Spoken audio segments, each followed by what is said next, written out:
Derrick Jones Jr., monster dunk sa harap ni Booker. Wala nang nagawa ang depensa.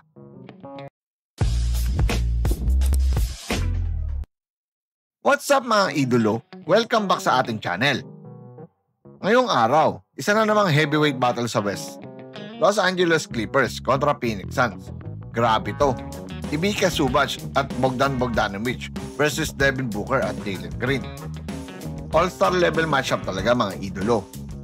Kaya kung ready ka na sa intense highlights, simulan na natin itong laban na punong-puno ng aksyon. Pag-umpisa pa lang ng first quarter, dikdikan agad. Ivica Zubac orchestrating the offense. Floater sa gitna kontra kay Williams. Pero Phoenix, mabilis din ang sagot. Devin Booker with a smooth mid-range jumper. Kababayan Jalen Green, parang walang kahirap-hirap. Jelly layup kontra kay Ivica Zubac. Pero si Chris Dunn, bumawi rin ng 3 points sa gitna mula sa pasa ni Ivica Zubac. Ang tempo, sobrang bilis. Both teams shooting lights out. Last minute ng quarter. Grayson Allen, pumasok sa gitna, sabay layup gamit ang Wakali. Basket! End of first quarter, Sun up by 4, 31-27. Sa second quarter, bench units na pero hindi bumaba ang intensity. Derrick Jones Jr. pushing the pace for the Clippers. 3-pointer, pasok na pasok. At Derrick Jones, monster dunk sa harap ni Booker, wala nang nagawa ang depensa. Pero Devin Booker, kalmado lang. 3 points jumper, nothing but net. Midway through the quarter, nagsimula ng lumamang ang Clippers. Bradley Beal at Green nagpalitan ng tira, parang clinic.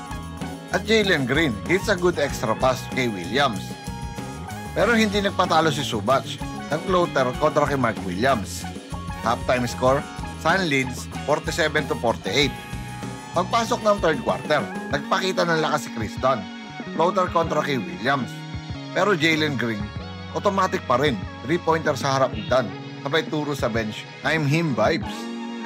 Booker naman, tumulong din. Gandang 3-point shot na naman. Phoenix crowd going wild. Nag-init si Phoenix sa dulo ng quarter. Pull up 3, tapos fade away sa corner. 8 straight points. Lamang ang Phoenix 85-74 bago pumasok sa final quarter. Clutch time na mga idolo. Phoenix nag-early 2 points galing sa step back jumper ni kababayan Jalen Green. Pero Clippers bumawi agad. Bogdan Bogdanovic gandang tres mula sa pasa ni Brook Lopez. Ryan Dunn gandang save ng bola para sa tres naman ulit ni kababayan. Ryan Dunn naman ang umiscore, gandang alley-oop dunk galing sa pasa ni Collins. 2 minuto na lang, lamang pa din ang Phoenix. 109-95. Cam Christie, 3 points pull-up. Swak na naman, kaso kulang talaga. Final score, Los Angeles Clippers 102, Phoenix Suns 115. Wanna finish, grabe. Ang intense ng laban, mga idolo. Ivica Zubac finish with 23 points. Cam Christie with 17. At si Dunn may 6 assists. Pero kinapos sa dulo. Para naman sa Suns, Jalen Green drop 29 points habang si Booker may 24. Kung nag-enjoy ka sa highlight recap na to, don't forget to like, subscribe, at i-comment kung sino sa tingin mo ang mas malakas, Clippers o Suns. Once again, this is your Spotlight in Sports. Maraming salamat mga ka-sports.